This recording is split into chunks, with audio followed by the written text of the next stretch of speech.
So in today's session, Senior, yes, okay, you just started.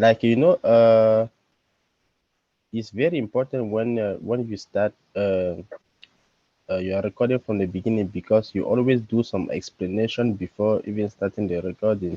The introduction that you just did, it was not a recording, and it was very important. okay. From the next session or from today as well, I'll take care of the part. I'll start the recording when you join. From the beginning of the session, I'll record the session. Sorry for Okay, that. okay, that would be good if you repeat again the introduction of the chapter of today. Thank Okay, you. don't worry, I'll repeat it again, not a problem. Okay.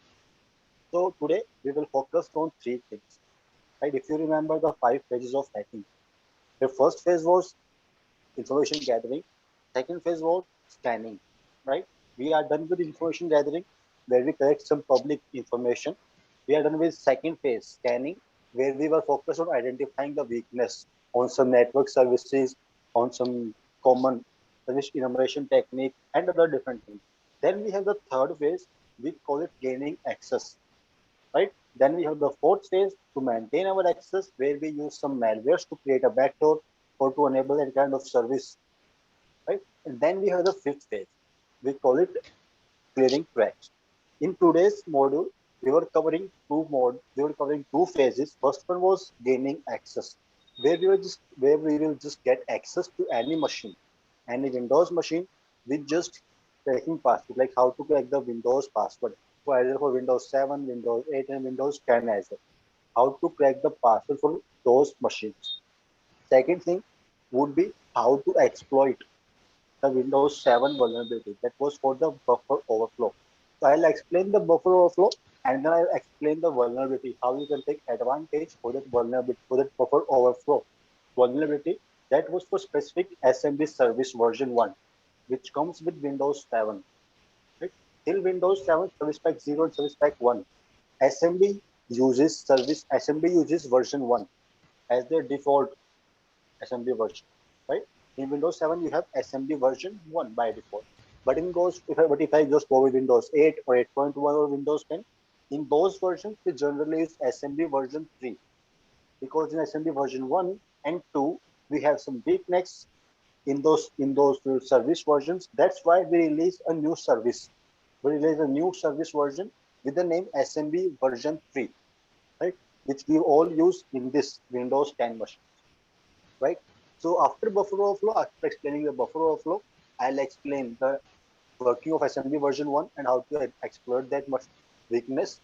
After that part, we will create some kind of small malwares with the Metasploit framework through which you can get access to all the Windows machines. All you have to do is just send that small malware to your victim's machine, and if your victim execute it once, right, after single execution, you get the complete access to the Windows machine. You get a remote connection to the Windows machine, right? So today we're focused on these three things: password cracking, one of them. Second one was buffer overflow and exploiting services part. Then how to install the application with the malware part, malicious application part, right? That buffer overflow is kind of simple applications installed. Let's say if you have any weakness in the applications you have installed, let's say you are using VLC media player, right? And if there is any weakness in VLC media player, then I can take advantage of that weakness and I can compromise your system.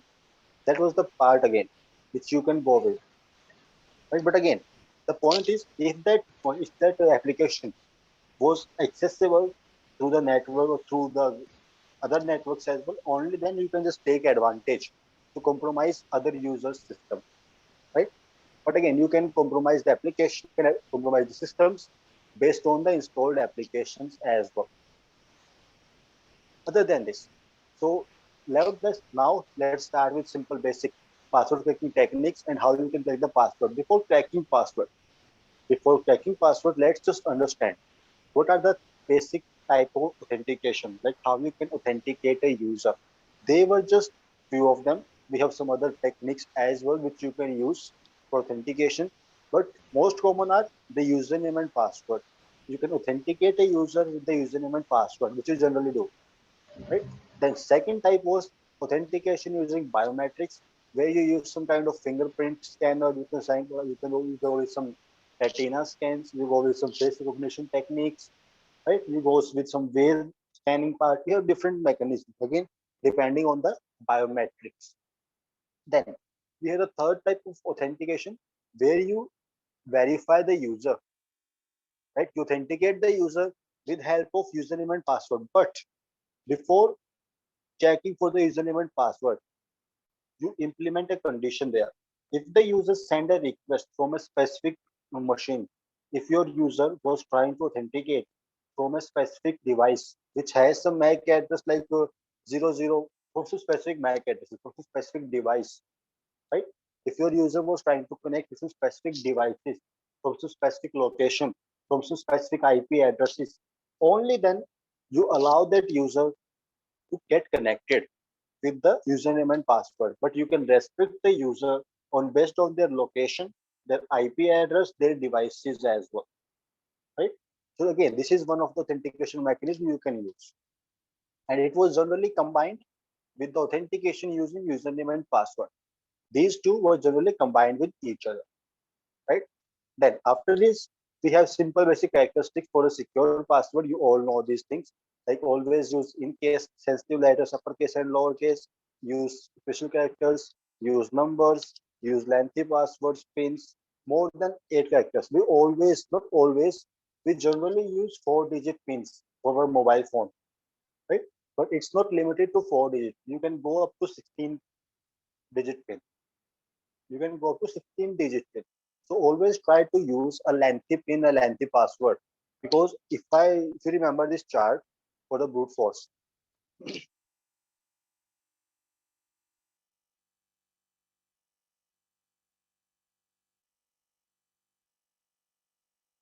let's go with speed, go with images, and this one. If you go with this one, you can see if you are using a lengthy pin, lengthy password, the time to try all the combination increases rapidly, right? Like if you use a combination of lowercase and uppercase letters without any numeric value, without any special character, at that time, if your password length was 10 digits, you are using 10-character password, it will take around 3 days for a supercomputer to try all the possible combinations, right? And if you are using something like, let's say, 12-digit password, right, it will take around like 20 years to try all the possible combinations of uppercase and lowercase letters, right? Again, the point is always use lengthy pins and lengthy password, or you can just go with the passphrases where you use some sentences for your password. Let's say I want to specify some password. I want to use set some password for my Gmail account, right? So I can use this kind of passwords like this one. Like I can use this sentence password for Gmail account at the rate 2021. You can use this kind of combinations. We call them passphrases. They were easy to remember and they were hard to crack, right? So you can just stick to this kind of passphrases. You will never forward this kind of password. You can just make your own combination. You can just make your own passphrase easily. You can just easily memorize them. You can easily change them, right? And you can just set some different passphrases for different accounts. Let's say I want to set some password for Yahoo accounts. Then I can do just change this account to change this Gmail to Yahoo, right? So just change this Yahoo account. Let's say I'm changing this account to, let's go with site, right? So you can create some kind of these passphrases to create some strong passwords which are hard to crack. After that, we have some kind of password attacks. Some of them was, the first category was non-electronic attacks, where you don't need any kind of electronic device. Generally, first one was your shoulder surfing. When you are spying on someone, let's say you are sitting in the metro, right? You are sitting in the metro, you are sitting in the train, and I'm just standing behind you, right? And you are just typing some messages to your friend, or let's say you are logging in your Facebook account, and I can peek inside your mobile device when you are entering some username and password. That was the part of shoulder surfing. Right? I'm spying on your mobile device. I'm picking inside your mobile screen. That was the part of shoulder surfing. Then the second thing was dumpster diving. When you are looking for some sensitive information, not sensitive always, some relative information, which could help you in some further attack. Let's say, like we generally use sticky notes, right? So what we generally do after completing that task, we just fold that sticky note and throw it to the trash, right? Let's say if any employee writes some kind of customer ID, some kind of email ID, username and password, or some sensitive information, again, not only to these things, some directories, some server pins, some services, anything, it would be there. But these kind of information would help the attacker to proceed with a successful attack, right? To complete an attack, this kind of information can help the attacker. The process of identifying, or you can say the process of looking for some sensitive information, for some relevant information in the trash, is known as dumpster diving, right? After this, we have the eavesdropping. Eavesdropping means, in eavesdropping, let's say, like you are sitting in the park with your friend, right? And I am sitting next to you, like with some 3 or 4 yard distance. I'm sitting next to you, right? Like you are talking about some projects in your company, right? And I'm just sitting next to you, so I can just hear your conversation. I can hear what you are talking about, what project you are talking about. I can hear your conversation. That was the part of eavesdropping. When you are trying to listen to someone's conversation, that was the part of eavesdropping, right? Then after this, we have a term we call it phishing. Phishing is the term, like we generally use the term phishing when we send some email ad, when we send some fake email to the victim. We call it phishing. But in case of phishing, we generally call a victim without any prior information, without any prior notice. Right? That was the phishing. Right? When you call someone just to fool him, like you got a lottery, like your credit card was expired, all different kind of things. When you are trying to fool someone over a fake phone call, we call it phishing attack, right? After this, we have a type of active attacks as well, where we use some kind of brute force techniques. The first one, we call it dictionary or wordless attack. It's just a kind of brute force attack again. I have already explained what is dictionary and what is brute force attack, right? So in brute force, you try all the possible combination of characters. Like if I want to crack a password for 10 digits, right? I'll start with 10 times A and I proceed up to 10 times Z. I try all the possible combination for all the characters, all the lowercase and uppercase as well. This is the part of brute force attack, where you try all the possible combinations.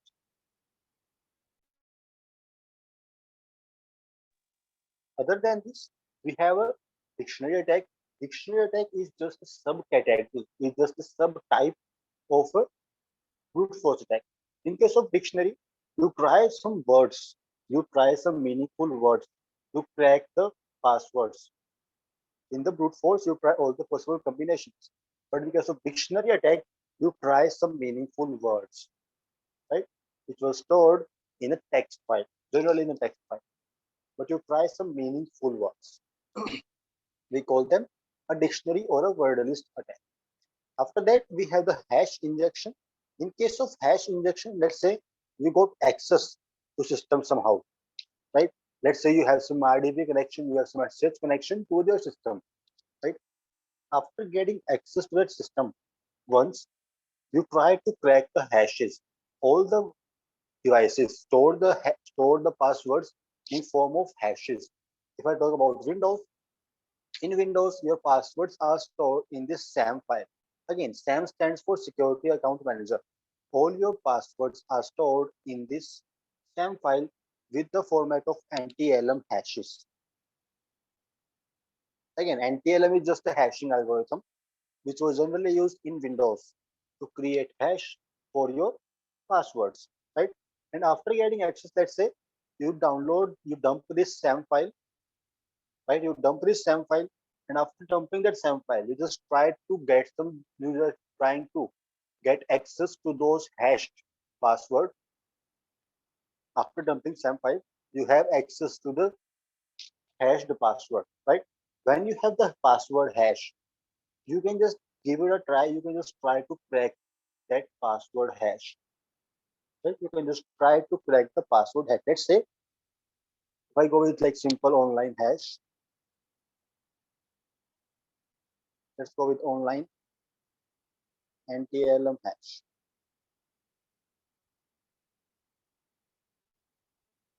Let's go with the crack station to crack it.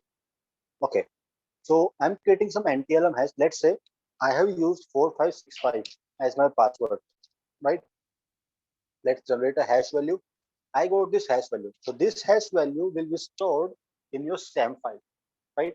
I have access to a system. Somehow I got access, or you can say I dumped the SAM file and I got this password hash, right?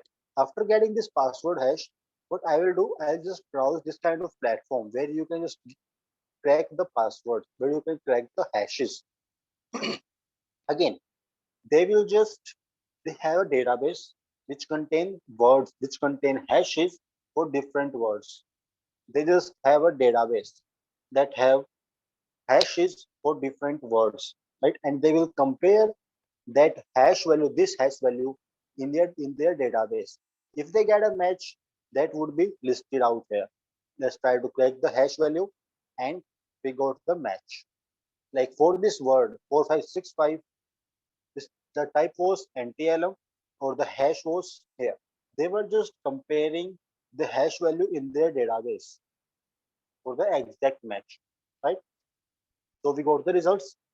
This is known as the hash injection, where you have access to the system, you dump the SAM file, you get the hash, and you just crack that hash.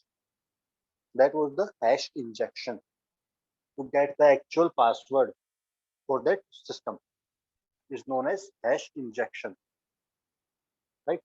After that hash injection, we have some passive online attacks where you just capture network traffic, where you capture some network traffic and you are trying to analyze the traffic just to get some sensitive or relevant information which can help you in further attack. Let's say like I got some server IP address, I got some directories, I got some username and password. If your victim was using some insecure protocols, let's say if your victim was using some insecure services like FTP, HTTP, not the secure one. If your victim was using insecure services, at that time, all the traffic, all the traffic goes in plain text, which anyone can easily dump that traffic. Anyone can easily capture the traffic and analyze it to get some sensitive information. If your victim was using FTP, right? So he authenticate himself with username and password. And if at that time I'm sniffing that network, right? From network sniffing, I can extract his username and password from the FTP service. This is known as wire sniffing, right? This is known as generally sniffing, or we can also call it wire sniffing when you are connected with a wired network, right? Then after wire sniffing, we have the MITM attack. In case of MITM attack, all the traffic for your machine the passed through the attacker's machine. All the traffic for the victim's machine passed through your attacker's machine, right? So your attacker can analyze the traffic, can modify the traffic. Attacker can do whatever he wants because all the traffic is passed through his machine. He has the complete access to the traffic. He can do whatever he wants. This is a simple MITM attack, right? When we perform, when we go with the module for sniffing, I'll show you the practical for both wire sniffing and MITM as well. Right, we will cover these values in upcoming modules. For MITM, you can generally use the Zerosploit, you can use the Ettercap, you can use the BetterCap. You have different other tools as well through which you can perform the MITM attack. Other than these simple tools, you can use the Beef accesses, where you just use a JavaScript code to get access or to hijack his browser's tab. Right? To hijack this browser tab, this tab for the crack station. If you want to hijack this browser tab, all you have to do is just call your victim to some specific website, right? And when your victim came on that website, his complete browser tab will be compromised. You can just send him anywhere else. You can just show him some pop-up. You can do whatever you want for this specific tab, but only for this specific tab, not for the entire browser. This works generally for the specific tab, but you can just do whatever you want after compromising his browser tab. If your victim closed that tab, then the connection lost, and you have to again call him to that malware to that malicious website again. We generally call it beef accesses. After that, we have some default passwords as well, which you can use to just go with the brute forcing part. When you're going with brute forcing, you can just start the brute force, or before brute forcing, you can start with default accounts, default passwords, just to get it right. You can use default passwords as well. After that, you can just guess the password. If your victim use a very strong password, which is easy to guess, then you can just easily guess the password. Let's say you want to get access to a Wi-Fi network, right? And your victim use a most secure password like this one, like 0, 1, 2, 3, 4, 5, 6, 7, and 8. This password is so much secure, like no one can crack it, right? And if your victim was using this kind of password, then you can just crack it. After that, we have some USB drives. So with the help of USB drives, you can just compromise the system. You can get access to that system. You can deliver some malwares. You can execute some scripts. You can do whatever you want with the USB drives, right? We can perform different things with the USB drive. Other than this, or you can use the USB drive to crack the passwords as well, or to get access to the system's file without taking the password. If you want to access the files on that system, you can use a bootable USB drive, and you can access the files without cracking the password. Right? This is again a simple which you can do with the simple USB drive. Other than this, we have some password mitigations as well, like how to prevent these passwords. We all know these things by default, like always change default password, do not store password in applications. We generally do this. We generally store our passwords for the websites in our browsers. If that browser get compromised, all your passwords for all different websites are gone, right? So don't store any password in any application, not in any application again, right? Do not use guessable password. Do not use very strong passwords, which could be guessed easily, right? Then this one is for the server side. Always store password in form of salted hashes. Let's say if I talk about salted hashes, let's say like if I talk about Facebook, right? When I enter some password as 1, 2, 3, 4, 5, 6, 7, 8, 9, and 0 as a password, let's say, just assume it, right? When my password goes to Facebook during my registration process, when my password goes to Facebook, what my Facebook will do, what Facebook will append, because Facebook will add some suffix or some prefix, add some random words, random characters at the beginning of the password and at the ending of the password. Those random words are known as salt. Let's say my Facebook add four characters FACE at the beginning and add four characters BOOK at the end, and then they crack. They just calculate the hash for this complete word. My password was just here 1 2 3 4 5 6 7 8 9 0, but they add some special characters. They add some kind of characters at the beginning or at the ending of the password, and then they calculate the hash which will be stored in the database. They were not directly calculating the hash and storing in the database. First, they will add some characters either at the beginning or at the end, and then they calculate the hash, and then that hash will be stored in the database. Right? These characters are known as salt, and the output, the hash for this entire word, for this entire password, FACE 1 2 3 4 5 6 7 8 9 0 BOOK.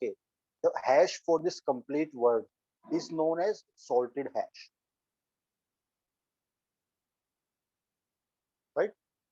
It's because you added some salt values there, right? After this salted hash, like you can just change your password on monthly or weekly or like quarterly or half yearly basis, but you should change your password regularly. The main point is, right? After that, always use different password for different services, right? If you are just configuring some server or some services on the machine, then don't use the same username and password for all the services. Always change the password for different services. Let's say I get access to FTP service to the username as ABC, password as XYZ, right? And I can use the same username and password to get access to the SSH service, right? So always use different password for different services. Don't use the same passwords. After that, configure policies for incorrect attempts. Like your user can go with like three wrong attempts, four wrong attempts, five wrong attempts, but you need to limit the wrong attempts so you can easily prevent the brute force, right? When you limit the user for the incorrect attempt, you are just preventing the system from the brute force, right? We have one more thing which you can use for the brute force prevention part. Like you can use some request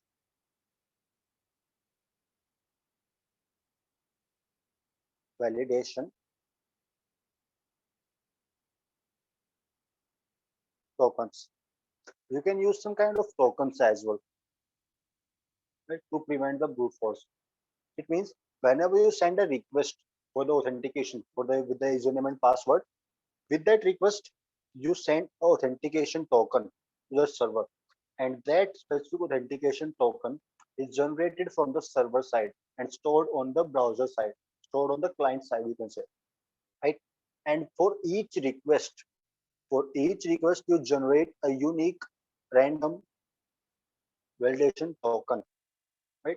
Which should be sent for which should be sent with every authentication request, right?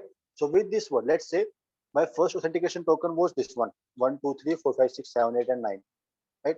With this, I'll send the username and I'll send the password, right?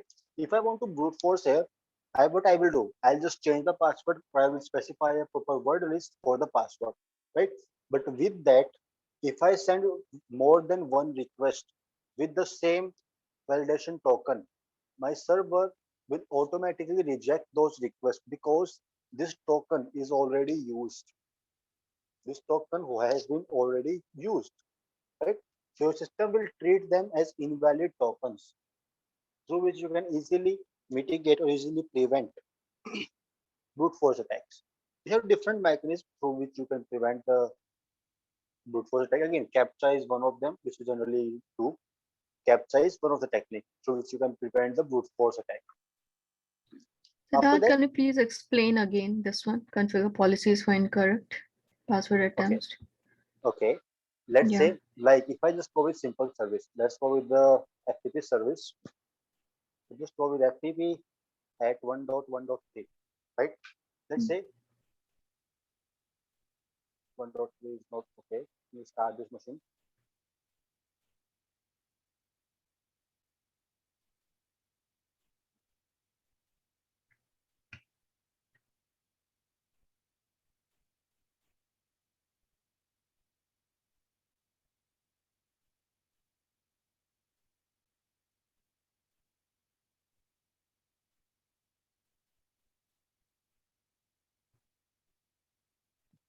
Okay.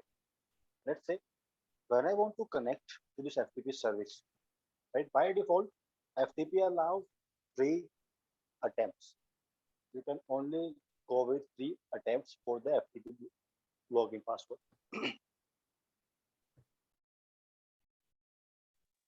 You can use a username.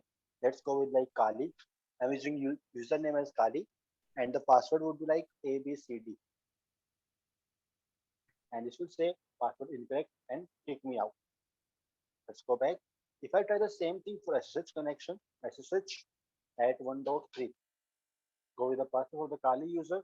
Let's go with Kali. It should say the password was wrong, permission denied. Let me just try again with a name with a different password. Again, we got the wrong attempt. Let's go with one more time. Again, we got the wrong attempt and we were kicked out. This is Okay. the simple limitation. Like how many number of incorrect attempts a user is allowed for. Like you can just go with the 3 incorrect attempt, 1 incorrect attempt, 5 incorrect attempt. After that, you can block his IP address. You can block his public IP, not the private one. You can block his public IP for like 1 hour, 2 hours, just to prevent him, just to prevent the brute force attack. You can just block his IP address. Or like if I talk about simple websites, in websites generally we use authentication tokens. Like if I just show you here, let's go with any website again. Let's go with Amazon.com. Okay, I have to configure the proxy one as well.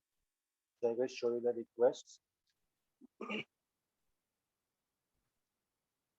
So I'm using a proxy software here. We call it Suite, and I'll use it on the left hand side. And my Firefox was running on the right hand side. Just next and start the Suite. Okay. So here we have the proxy server, proxy software. You can say all the requests which will be generated from the suite, which will generate from the Firefox, will first goes to the suite, and then it will goes to the server, right? For all the requests. And let me just go back to the login page first. Then we will show you the request. Let's go with account. Okay. Let's say here I want to log in. Let's go with facebook.com. Not go with Facebook. We have to go with the email address. Let's go with fake ID.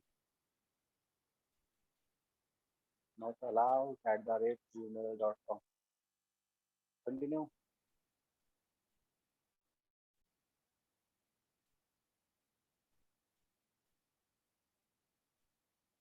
That's good. Okay. Here it will ask you for the password. Let me just enter 1234567 right? With this request, you can see we have some authentication tokens. We have some cookies out there, and in the cookies, we have some app action tokens here, right? We have some metadata, and other than this, we have some authentication tokens as well out there. And the password was there, email address was there, and workflow state was there. I don't know which variable name was used for the authentication token here for the Amazon, but your authentication token was generally used to uniquely identify your particular request, right? If I forward this request to show me that the password was wrong, and if I try more than 2 or 3 times, this will show me the captcha. I just prove that you are a human being. Only then we will allow you for more attempts. Okay, okay. Yeah. When you just complete that captcha, your system will generate a authentication token for you through which your request will be verified. Like you are not brute forcing the website, you're just trying to It- log in. It's like a DOS to prevent that. So it's not like a DOS actually. DOS is a different thing, but brute force is a different thing. In DOS attack, you are trying to down that service. Yeah. You are trying to put that service down. But in case of brute force, you are trying to get access to some sensitive information. You are trying to fetch some sensitive information in the brute force, like the Okay. username and password. But in those, you are more focused on like terminating that service for all other users. Okay. Purpose was different for both. Those was different. The purpose, the main intention for the dose was different, and the intention for the brute force was different. But let me just get So an guys, yes, yeah, like so what I see is that with the brute force, what you are doing is guessing, right? yes, So you keep guessing the password until maybe you get the right one. yes.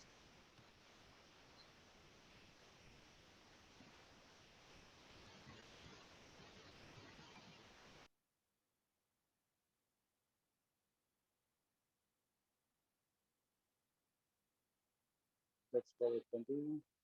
We don't have an authentication token. Let me just check.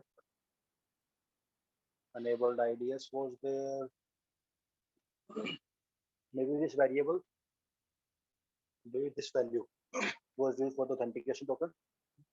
But Sometimes you got the right variable name. You got the simple variable names as authentication token. Sometimes you got some random variable names. So you need to figure out these things like what authentication token was the variable which was used, which contained the authentication token. But always the token was used to uniquely identify your request. Go with other website. Let's go with like Flipkart. Oh,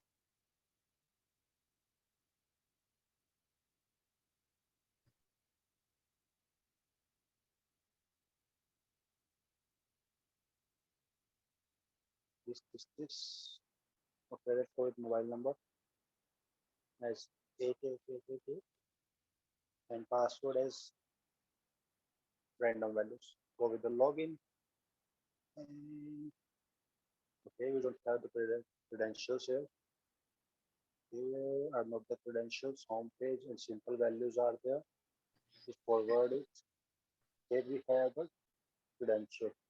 And let's just, you can see, like maybe this character T contain the token. So you can just give it a try. Just copy this token and you will try to check.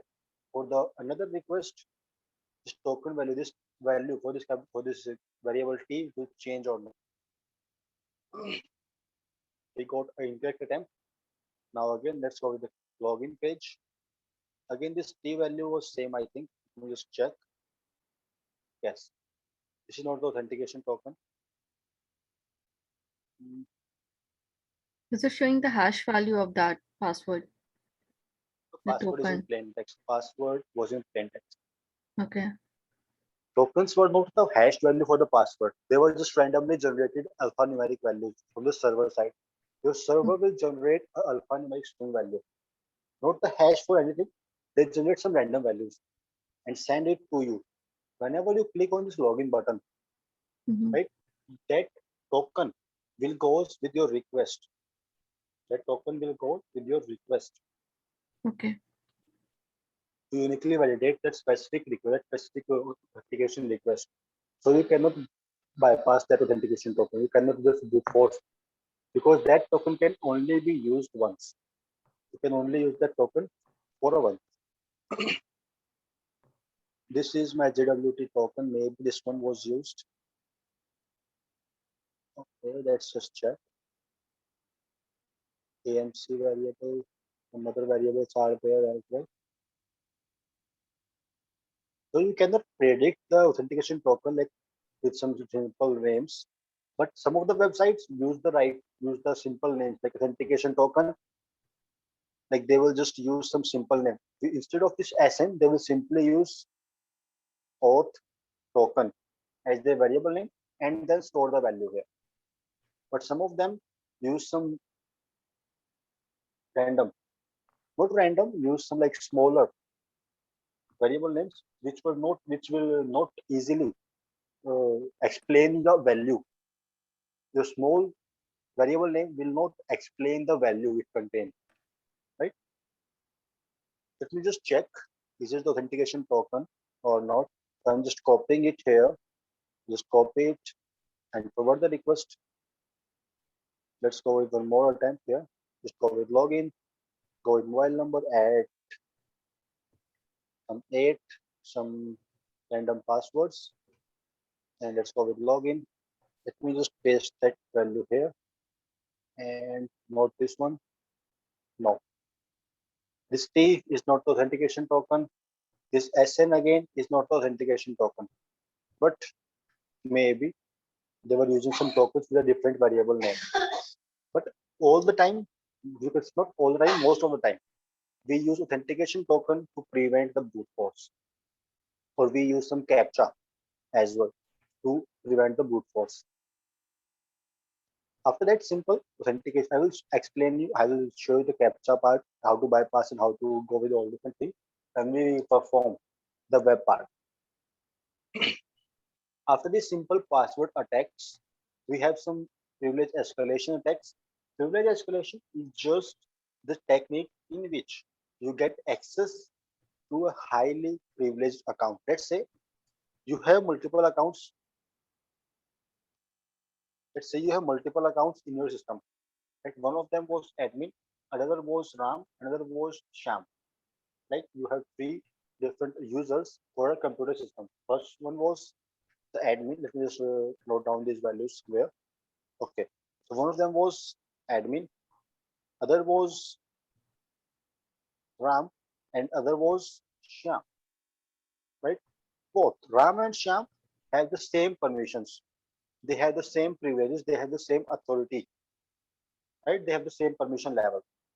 Let's say somehow I'm logged in with the RAM. I have the username and password for the RAM account. So I get access to RAM's account. I'm logged in with the RAM's account.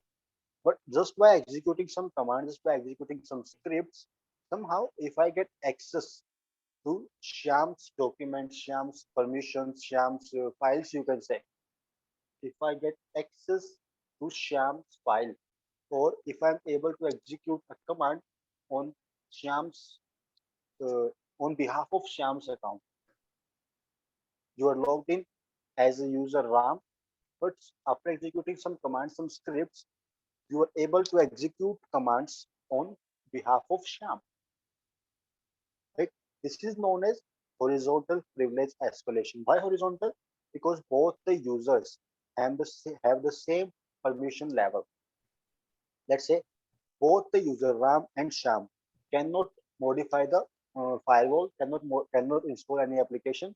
They can only run the installed application, right? But your admin can install the application, can configure your firewall, and can do whatever he wants.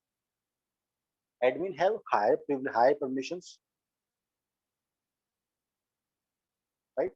And this Ram and Sham have some low permissions, right? Let's say you are logged in as Ram's account, right? In the system, you get access to RAM account. You can see you are logged in as RAM, and just by executing some commands, somehow you get access to admin account. This is known as vertical privilege escalation. Like you are migrating from a low privileged account to a higher privileged account. Is known as privilege escalation, or is known as vertical privilege escalation, where you switch from a low authorized, so you can say you are switching from a low permissible account to a higher permissible account. Right? This is known as vertical privilege escalation. After the privilege escalation part, we have some keyloggers as well. The keyloggers are just software which record your keystrokes, which record your physical keystrokes.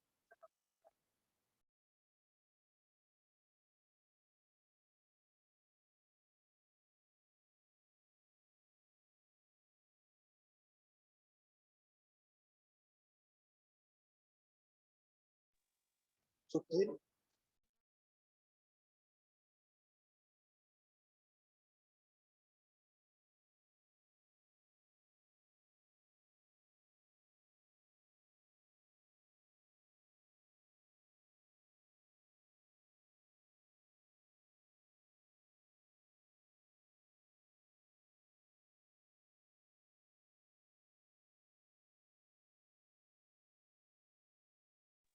okay. So in keyloggers, they were just software which record all the keys you press with the keyboard, with the physical keyboard specifically.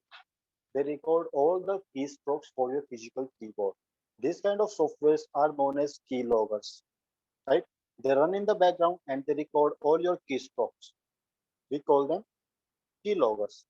To prevent these kind of keyloggers, or to avoid or to be safe from this kind of softwares, you can use some anti-keyloggers softwares which will just detect this kind of keyloggers and just remove from your system. Again, you can use some anti-keylogger software. Other than this anti-keylogger softwares, you can just use some basic countermeasures as well, just some basic preventions as well, right? Just to avoid this kind of installation for this kind of software. The first thing was don't click on doubtful URLs. Don't open doubtful links through you get through emails, you got through simple messaging chat. Don't open these simple links, right? And don't go for the crack version for any kind of software. Don't go with any crack version for any software, right? Second thing, you can use on-screen keyboards to write some context, write some values in the password field or in the user field. If I just show you, you can use some on-screen keyboard which is available on the Windows as well. You can use this one, right? Other than this, some of the website give you access, give you the functionality for the on-screen keyboard. If I just go with the banks, so generally, just go with Central Bank. It's one of the bank. Here you can see on the right hand side, I have my on-screen keyboard. You have the shuffled words here, which you can just use to enter some values in your password field, right? So you can use this kind of on-screen keyboard to prevent the keylogger to record your passwords, right? So you can use on-screen keyboards as well. Then you can just physically monitor. Not physically, you can just monitor the applications installed in your device, installed in your computer system or the laptop. For that, just open the control panel and just go with the programs and features here to get a list of all the softwares which you have installed, right? If you got a software which is not installed by you, you can just simply remove it. Just simply remove the unwanted softwares, right? You can just go with this thing as well, or if you want, you can just go with some firewalls as well, which will prevent you from, which will prevent, which will block, not prevent, which will block your keylogger to send the recorded keystrokes to the victim's machine over the internet. Your IDS and IPS will block that keylogger to send the recorded keystrokes to the attacker's machine on the internet, right? So you can use firewalls and you can just go with IDS, IPS as well. Other than this, you can just scan the files before installation. Like you can use some antiviruses, or if you don't have any antivirus, then you can just use this website as well. This was Virus Total. You can use this website to scan a file for different from different antivirus. Let's say I want to scan this application Rufus, right? Then this will calculate the hash value and check with these different antiviruses I have here. Avera was there, like Alibaba was there. We have different antiviruses out there, right? So you can just use those antiviruses. You can just test that application with these antiviruses, or you can do one more thing. Just enable this feature. Just enable this sandbox feature.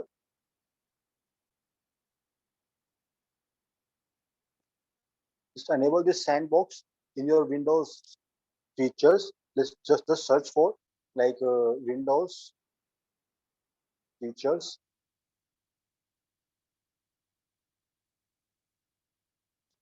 I'm going with the spellings.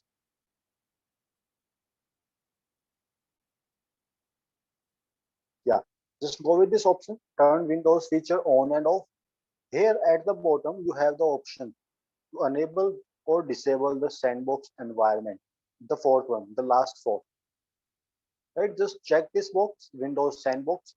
After checking this will install some dependencies for the sandbox and you have to reboot your system. After rebooting, you can just start a proper virtual machine without any kind of VM or any kind of virtual box in your Windows machine. You don't need any kind of virtual, any kind of VMware to use a Windows virtual machine. Just press enter and this will automatically start a sandbox, a complete virtual machine, a complete Windows virtual machine for you. Right before installation, any application in your main machine, you can just try that application in that sandbox environment. You can analyze the behavior, you can analyze the file, how it works, what it does in the sandbox environment. Right. Other than this, the second kind of malware was simple, like we generally call them adwares. Adwares are more focused on advertisement. They simply show you the ads and generate the revenue.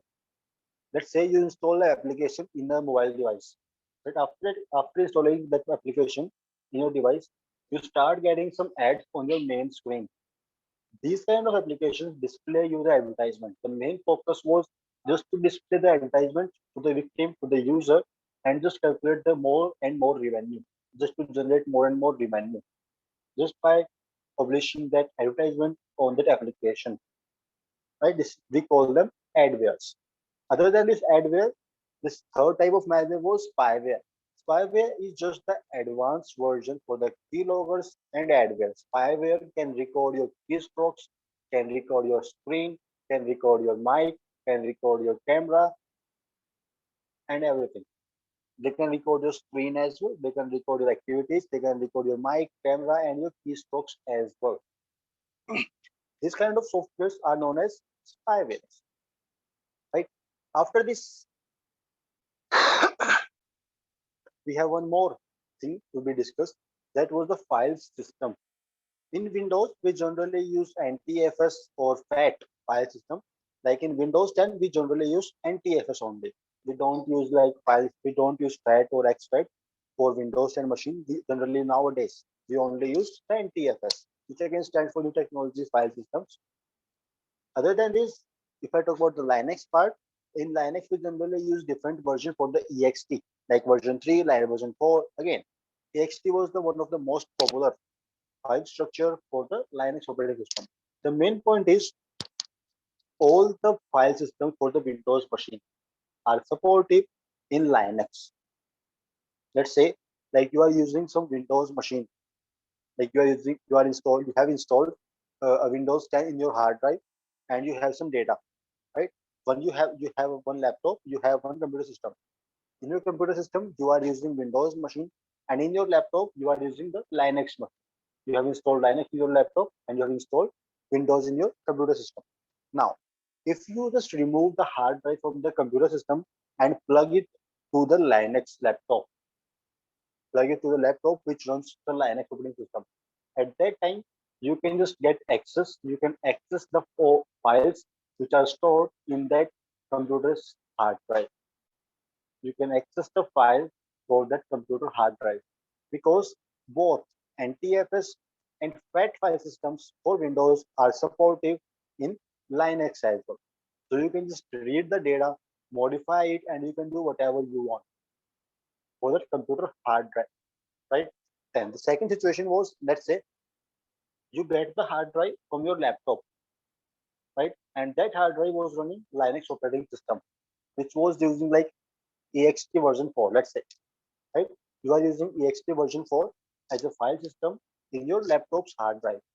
You just get the hard drive out of your laptop and try to plug in your computer system. At that time, your computer will not display you the content. It will not display you the information or the data stored in that hard drive because EXT was not supportive in Windows operating system, Windows operating system, you can say, right? So some of the file systems for the Linux are not supportive in Windows, but most of the file systems for Windows are supportive in Linux. Other than this, we have a more term which calls them steganography. Steganography is just the process of hiding the sensitive data, hiding some sensitive information inside some media files. Let's say you are hiding some sensitive PDF file, you're hiding some sensitive document inside a image file, inside a audio file, inside a media file. You're trying to hide a message inside any media file. Again, that process is known as steganography. Here, you're focused on data confidentiality. Right? Here, you are focused on data confidentiality. Right? You are not binding any kind of malware here in steganography. In steganography, you are just focused on data confidentiality, right? To hide the data. You are not binding any kind of malware. You are just hiding the data. Malware binding is a different thing. Other than this, okay, then we have the practical part. So, any question in this simple theoretical portion, these basic things? So we start with simple password attacks, some basic authentication techniques. Then we go with basic characteristics for the password. Then we go with some non-electronic attack. Then some active online attacks. Then some like passive attacks. Then some default password, password guessing part, USB drives, some cracking mitigations, how to mitigate those password attacks.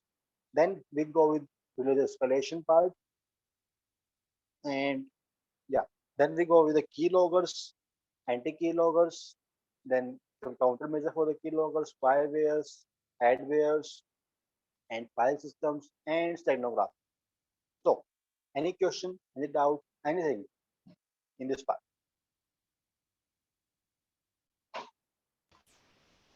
No, I think it's okay. Okay.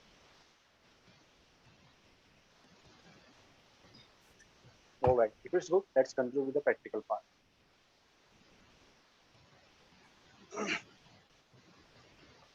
So, okay, we have that.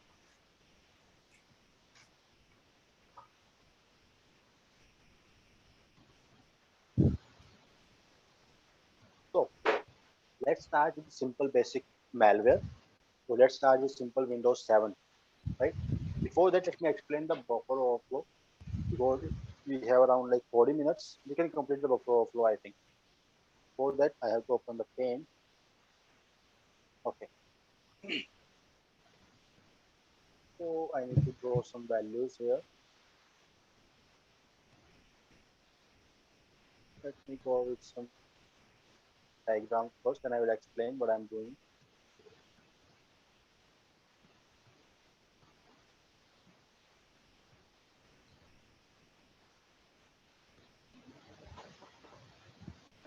Okay, this is my basic stack here. Let me just note down these values. My basic stack, right? Whenever you execute a program, whenever you execute any application, right? So all the data goes to the CPU. Not all of them, some of the data, some of the processing part goes to the CPU, right? And inside that CPU kernel, you have some basic pointers. One of them was EBP. We call them extended base pointer, which contain the starting values, the starting register address. The starting address for the data for the application is stored in the EBP, right? Other than this EBP, we have one more pointer out there. We call them EIP. Right? EIP is known as extended initialization pointer.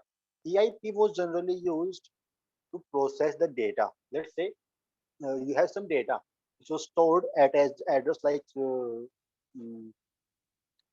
0x4565, let's say, right? Some of the data was stored at this address and you want to execute.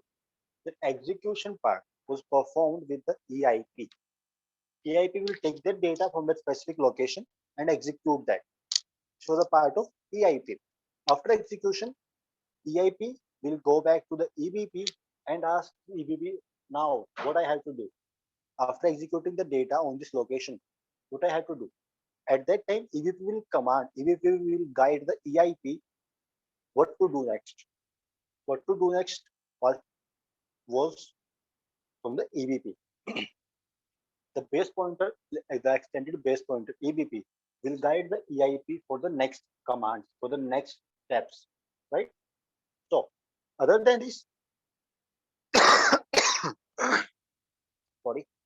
So, other than this simple EBP and EIP, now let's understand some basic values.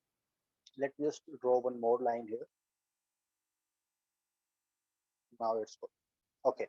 Let's say you are taking some input from the user, like simple username and password, right? Let's say for the username, you have some you specify some fixed data, specify some data like you specify some fixed size, like your username can contain 10 characters, right? And for 10 characters, you fixed 80 bit of size, right? You fix the data size for the username, right? And after the data size, when the program will be will be in execution state, when the program will be in execution state, your application, you can say your computer system will reserve that 80 bit of space for that username. Your computer will reserve that 80 bit space for that username, right? Let's say my username was like A, B, C, D, E, F, G, and H. It's like 4 and 4, 8. Like, that's good. I and J.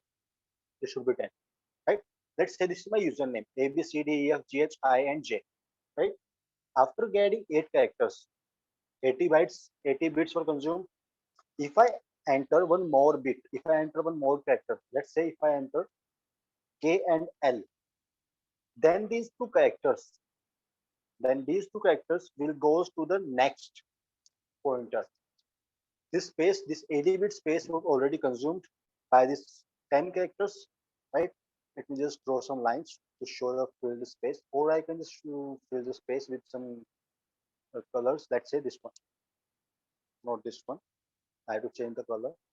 Let's go with this one, right? This 80-bit space was filled with this kind of 10 characters with the username, let's say. If your username exceed from 10 characters, at that time, your next, below this data pointer, we have the base pointer. We call them EBP. This was the space for your data. This is the space for your data, for your username, you can say, right? Below this username or below this data space, we have our extended base pointer. We have the space for the EBP, right? And below this EBP, we have the EIP, right? If your username exceed 10 characters, right? If you have more than 10 characters, let's say you have 12 characters. After entering 10 characters in that data, in the data store, you can say, I'm just going with the word store here.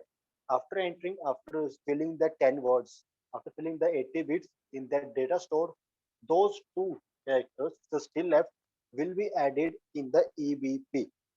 Let's say I have the character as X and Y, right? I have two characters, X and Y. EBP already has a value like this one, /X, let's go with 0, 1, 2, 3, and 4, right? Your EBP has the address 0, 1, 2, and 3. EBP already has a value. But when you send this value to EBP, it will just modify the data. It will just modify this address from 0, 1, 2, 3 to 0x, xy, and 0, 1.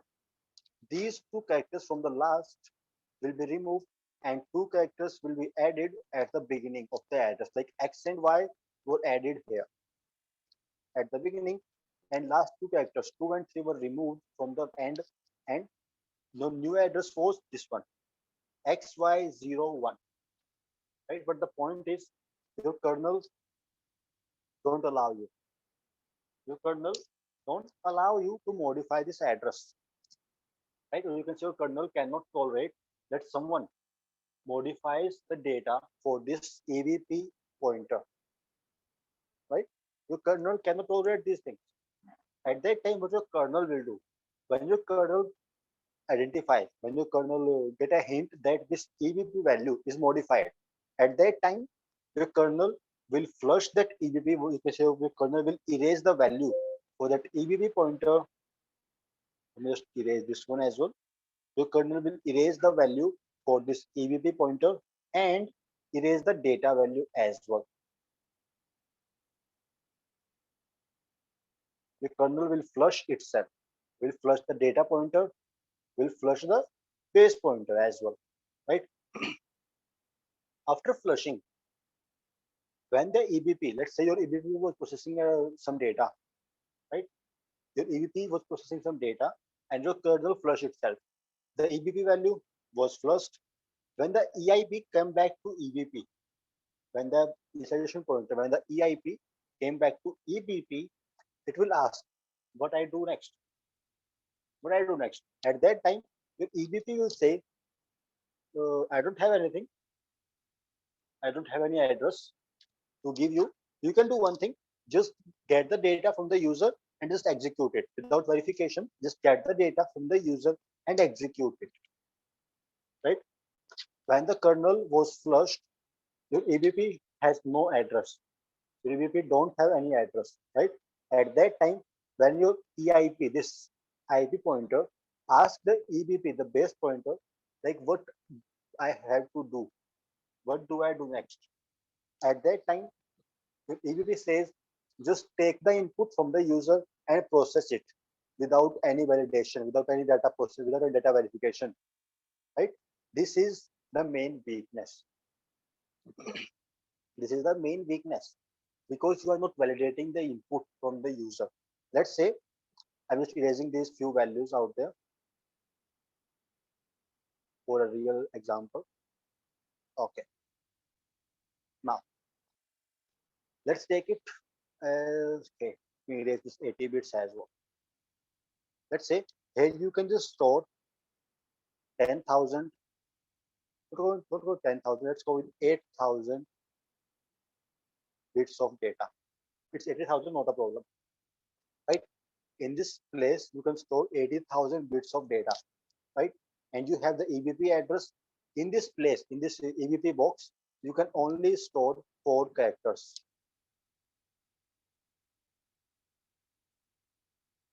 Right?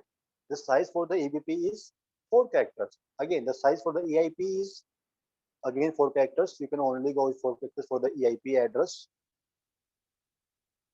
Right? Let's say when you execute a program, when you execute the Firefox, it will reserve some 80,000 bit space for the URL, for this URL address, for this one, right?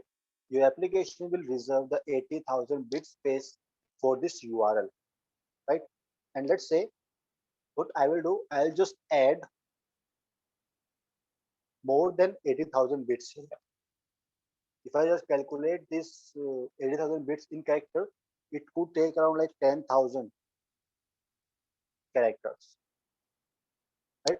So you can say your URL here, your URL bar can take up to 10,000 characters.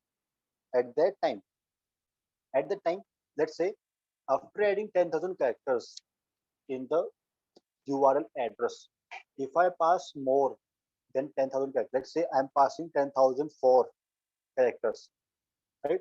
10,000 will be stored in this location, in this simple data store, and these 4 characters will be stored in the EBP, the base pointer, right? Because your stack increased downwards. Where is the arrow for downwards? Because your stack increased downwards. Right? This is a basic stack, and your stack always increase downwards. If the space is full, then you will consume the space from the bottom, from the below. This is the basic functionality of the stack, right? This space was reserved for the 10,000 characters, and I pass it 10,004 characters. Then this space will consume 10,000 characters, and those 4 characters will be passed to this EBP. Let's say those 4 characters were like this one. Those 4 characters are like A, B, C, and D, right? Then the EBP address will be modified, will be replaced by these 4 characters A, B, C, D. And when the kernel identify that the EBP address was modified, your kernel will just flush itself, will just remove these 10,004 characters from the data store and remove the EBP pointer as well. Remove the value for the EBP pointer, right? After flushing the data store and the EBP pointer, when the EIP, the IP pointer, came back to EBP just to ask him, like, what next I have to do, what to do next, right? At that time, your EBP says, I don't know what to do. I don't have any address to provide you. You can do one thing, just take the input, just execute the instruction you got from the user. Just get the input, just get the instruction from the user and execute it without verification, without validation. This is the basic buffer overflow, right? Let's say after adding, let's say I'm sending here, I send 10,004 characters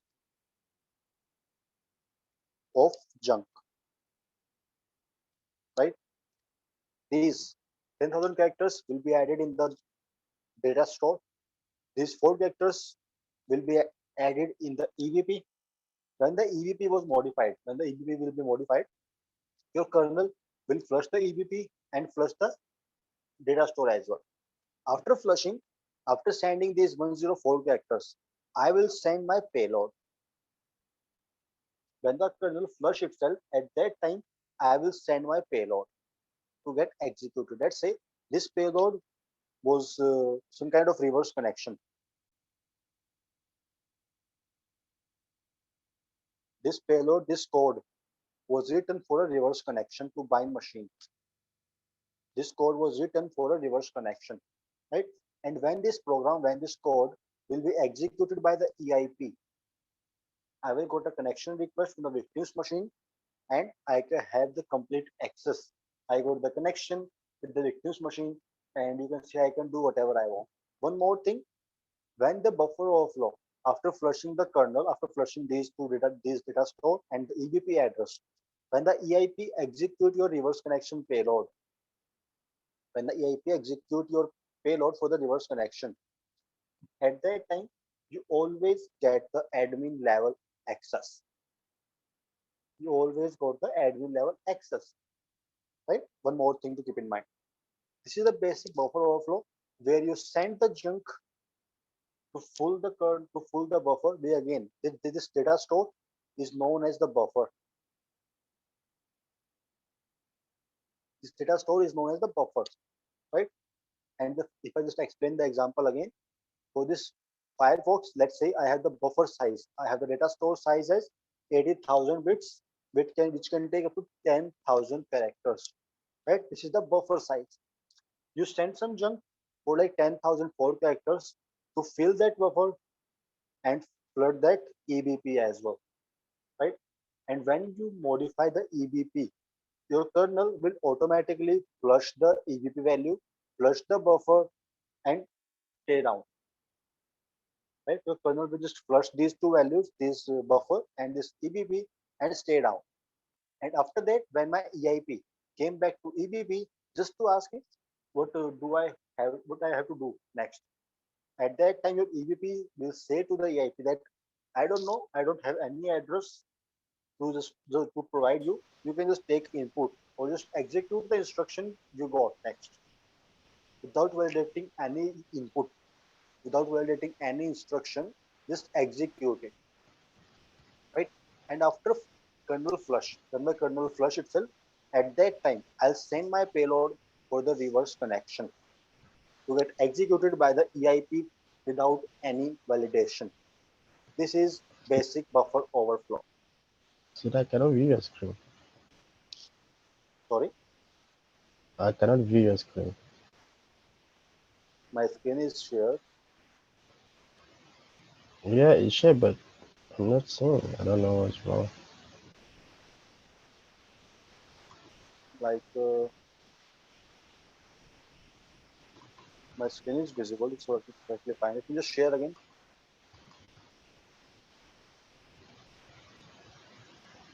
Yeah, Is it it's shared, visible? but I'm not seeing. Yeah, but I'm not seeing anything inside. Fatima, do you have the same issue? No, I can see that. Okay. Yeah. Mm, Connect the Uh, Zoom again. Maybe you can see again then. yeah, I'm let just me doing it. reload. Like for how long? Like It's you are not connecting again, I think. okay.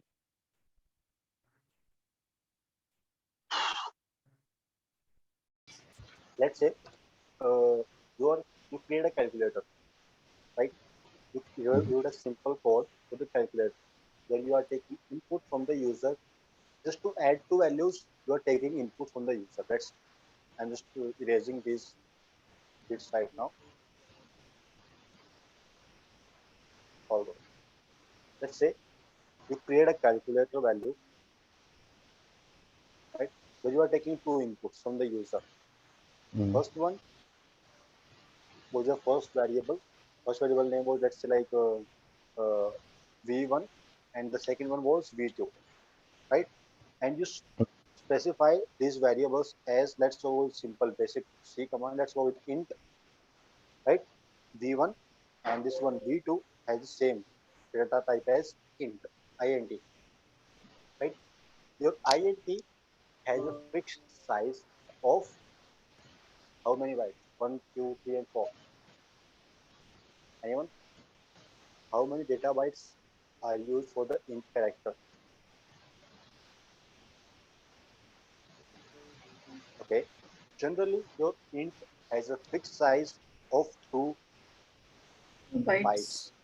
2 bytes. It means like 16 bits, right? You can take 16 bits as the input for this variable v1, right? When your program calculator will be executed, when your calculator program will be executed, and your system will ask the user for the first input V1, your system will reserve a fixed space for 16 bytes here.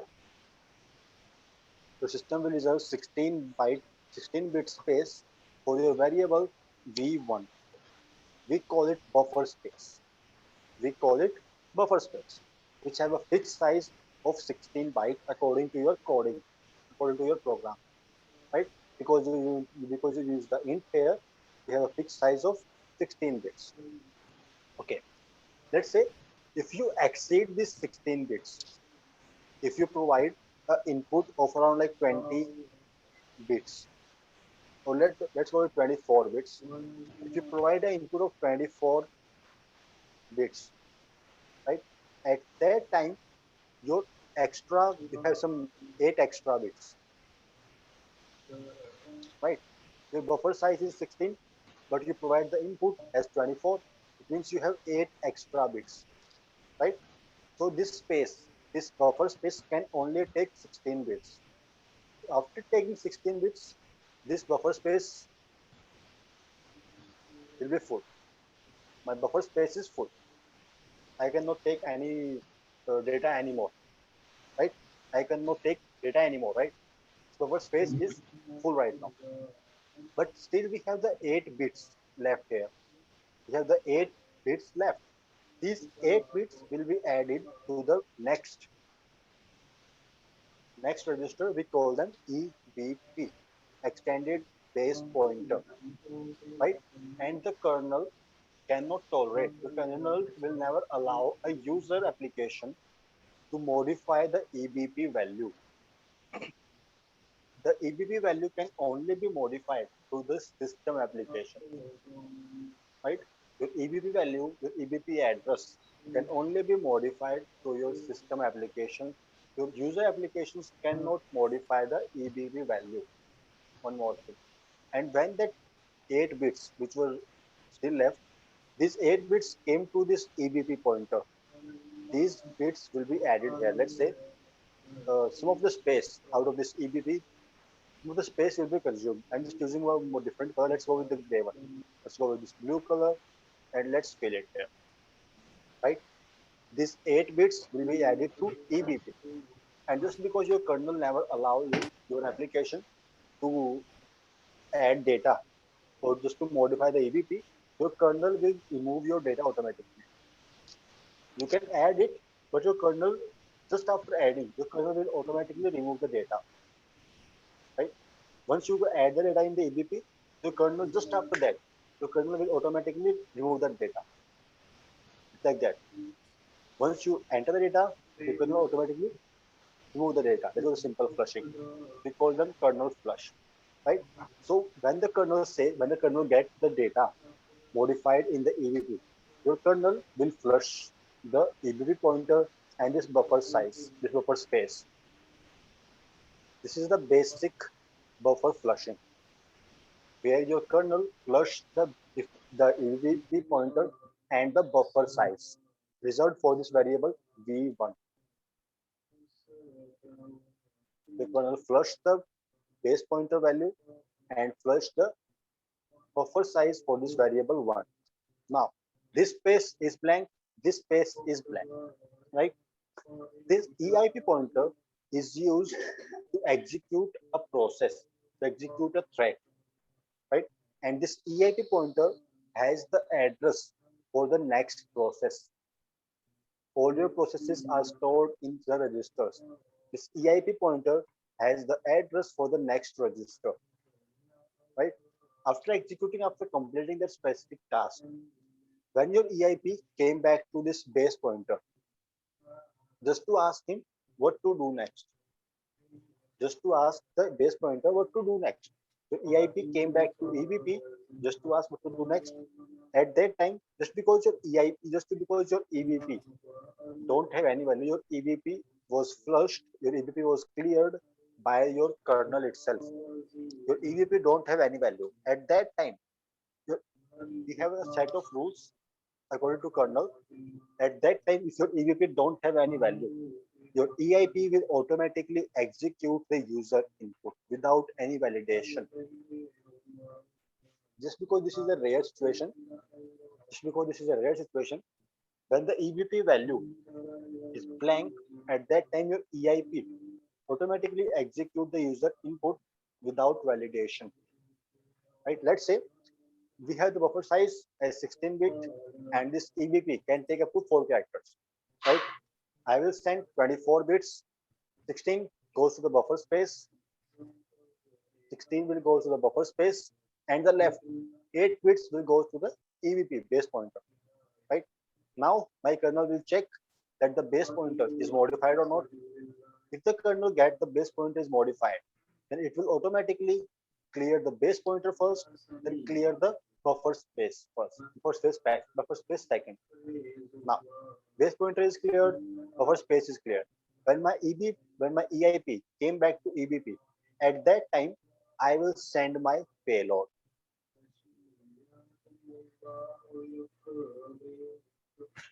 At that time I will send my payload just to execute the specific task. Just to perform a specific task, at that time I will send my payload at the right time after kernel flush itself. This is basic buffer overflow. When you flood the buffer space, when you flood the base pointer, so that kernel will flush those values, those base pointer and the buffer. Right? When your base pointer was clean, was flushed by the kernel, at that time you send your payload to be executed by your EIP. Right? So let's go with MSF DB and run with sudo permissions and password.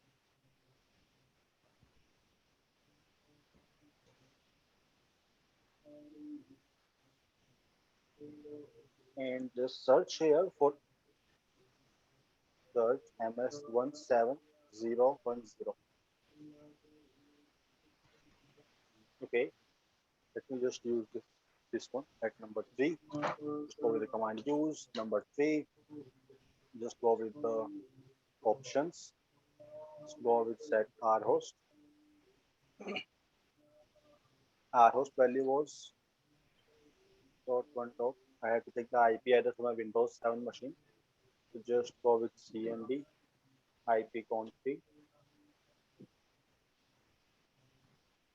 IP address was 1.6. All just go with 1.6 here. Here, if you can see, I have to specify the rhost value and I have to specify the lhost value. I am using the rhost value just to send the junk, and then I will send the payload to be executed. I'm sending the junk and I'm sending the payload to this victim's machine, right?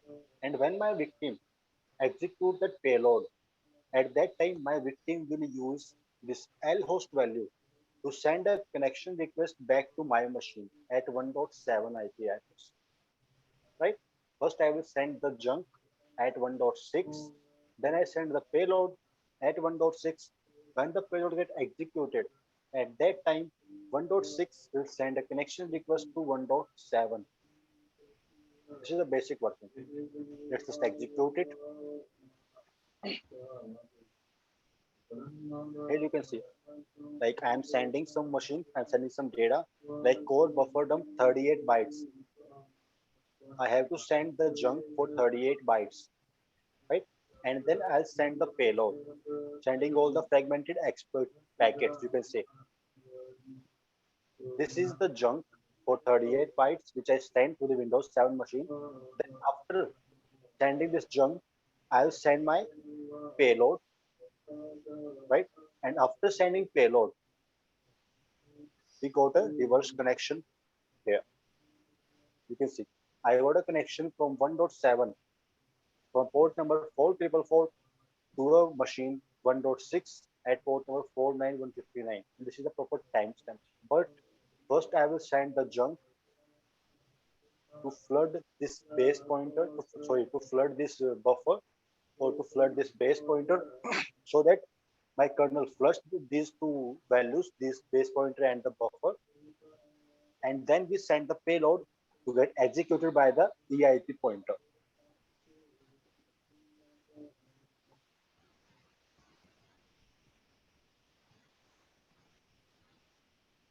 Okay, at this point, your Windows machine, how many bit is your Windows machine?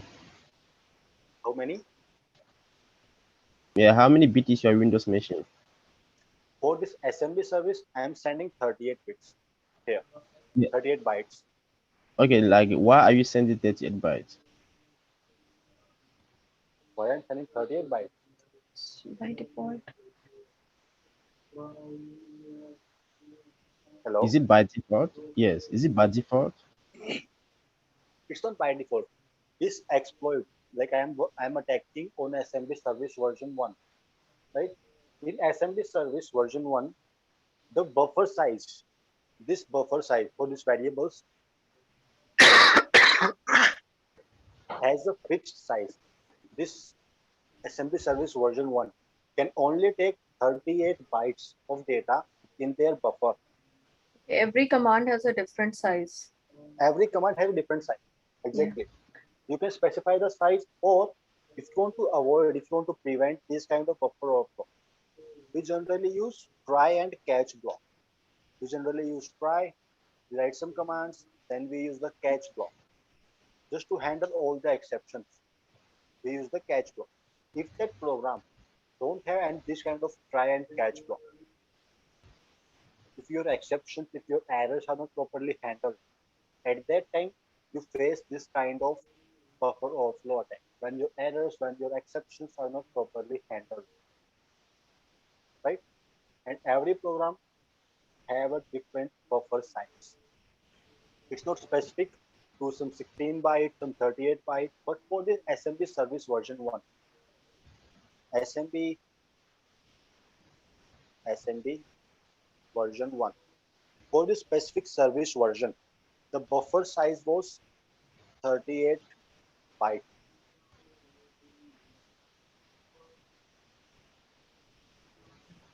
So you need to identify this buffer size. When you just test the application with a buffer overflow, you need to test the buffer size. You need to identify the buffer size. And for that, you use this kind of debuggers. Like at that time, debuggers were used. I have to install one of them. Like Oli was there, Immunity was there. These kind of debuggers are used to test the application, to test their registers.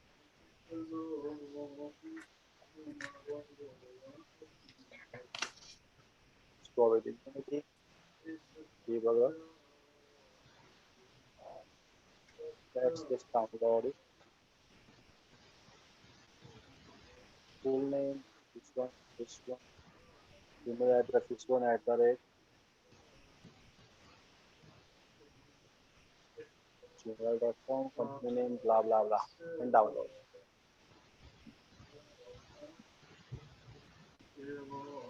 Just wait for a few seconds. Just let it download.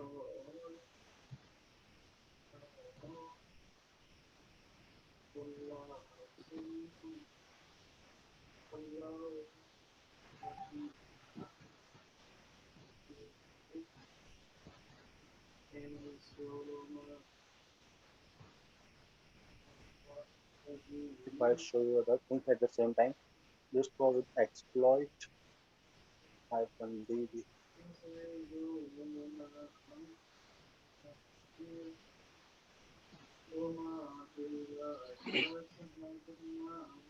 Just go with MS17010.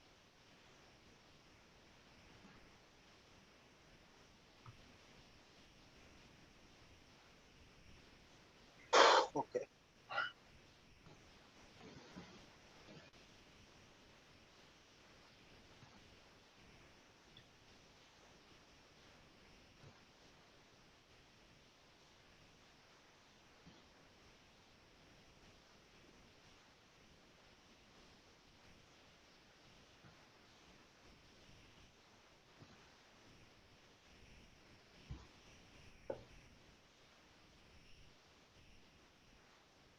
Let me just show you the code for the buffer. This is the basic code for the buffer, right? where you are using some different values, don't go with all these things. Just go with the basic first. Let me just make them comments. Let's say we use a variable name like let's go with any variable name again. Junk equals to, I'm using a character x, multiply it 1,000 times, right? When you are testing an application, either for the local, either for the remote part, you just establish a connection with that application with this kind of simple Python script, right? Establish a connection with that machine and then send that junk, right? If your application was able to handle 1000x, if your application was able to handle 1000x characters, at that time, you just increase the number from 1000 to, let's say, like I will increase it to 2,000. Right? If your application was able to handle 2,000 characters, then you go with 3,000, then go with 5,000, then go with 10,000 as well. Let's say your application got crashed at 10,000 characters, right? After crashing the application for once, what you do, you generate a proper sequential characters, a proper sequence for the characters. Right? Let's say, if I just show you the character set, if we just go here on Kali Linux, it's still downloading. Just open a new tab here. Like, okay, what's not this one? We have the Metasploit, which will work with loading projects, not.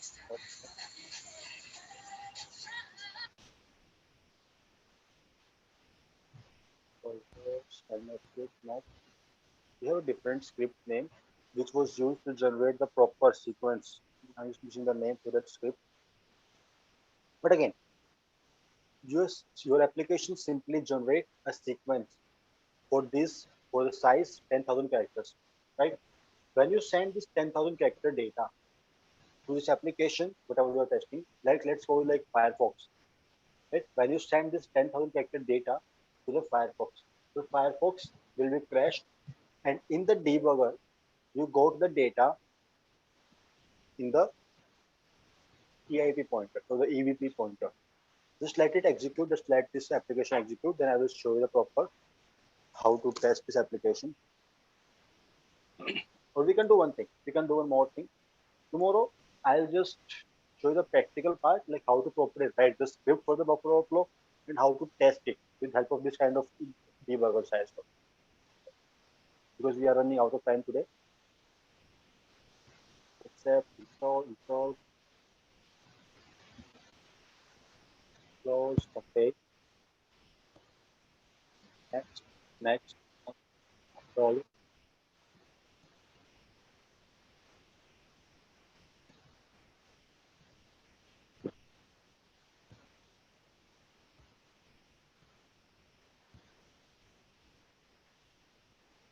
Okay, open.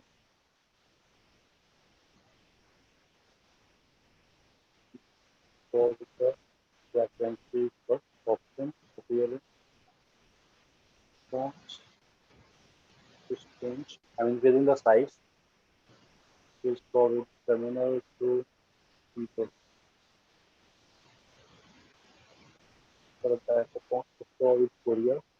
Then go with the bold at number 15. Okay.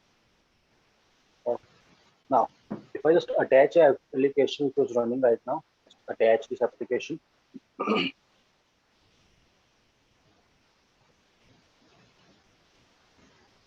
Here you can see on this register value, I have some registers here, like ESP was there, EBP was there, and EIP as well. We have this EIP pointer as well, right? When your application gets crashed after getting some large amount of data, when your application got crashed, that data will exceed this buffer space, goes to EBP, goes to EIP as well, right? So let's say your application crashed at 10,000 characters. The application crashed at 10,000 characters.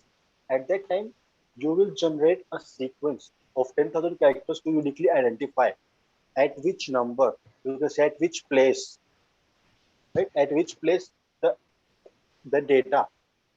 Like when you just write the EBP and EIP, when you write the EBP and EIP, your application got crashed, and that data, that EBP, that value for the EBP will be still there in the debugger. Because it's a debugger, you're just trying to debug that application, right? I don't know you will be able to relate it or not today, but what I can do, I can just to show you the proper practical with the proper scripts tomorrow in the next session. Is how to write the script, how to test the application. I will figure out the proper vulnerable application as well, which is vulnerable to buffer overflow, right? And then I will show you the proper practical for the buffer overflow, how to test it and how to perform it by tomorrow. Yeah, that's good. Yeah. So don't worry, Mike. We will do the proper practical for buffer overflow today, not today, tomorrow. Okay. Yeah. And I will explain the debugger as well. I'll explain this buffers for the stack again. And I'll explain it with the proper scripts as well. These kind of scripts. So see you tomorrow. So what Yes. else are there in the stack completely? Like Stack has what multiple else values. are there? Okay, multiple values. They were just few of them. You just go with the exact, you just go with the proper stack structure. We have stack there, we have heap there. There are different things. Nope. Just go with memory stack, for images, and we have some values here. Nope. We have multiple things in the stack. So I have to figure out the variable. I have to figure out the proper image. Like we have some variables. We like this one. We have some variable spaces. We have some base pointer. We have some EIP pointer, and all other pointers like ECX, EDX, EBX. All these pointers were also stored in your stack. All of them. All these pointers are stored in your stack. Okay. But I have only listed the EBP and EIP because these two are important. Okay. But stack have multiple things, multiple values are there, multiple segments are there stack, and we have different stack for different applications. Let's say the system has its own stack. Inside that system stack, let's say inside this simple stack for the, I'm just erasing these things first. Let's say this is your system stack.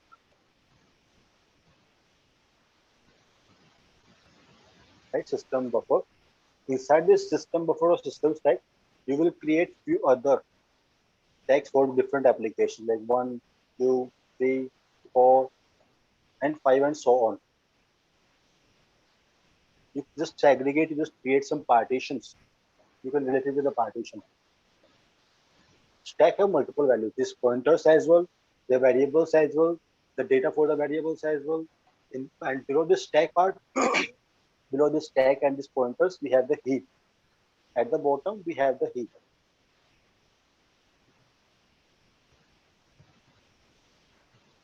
Heap always grows up and stack always grows downwards. But again, we have some limited space here. Stack and heap, both are the part of kernel. Again, that's a completely different thing. You don't have to dig deep into kernel, heap, and stack. Just focus on buffer overflow. And tomorrow I'll show you the proper scripts. I'll explain these scripts. I'll show you the practicals, how to test this, how to test the application for these scripts.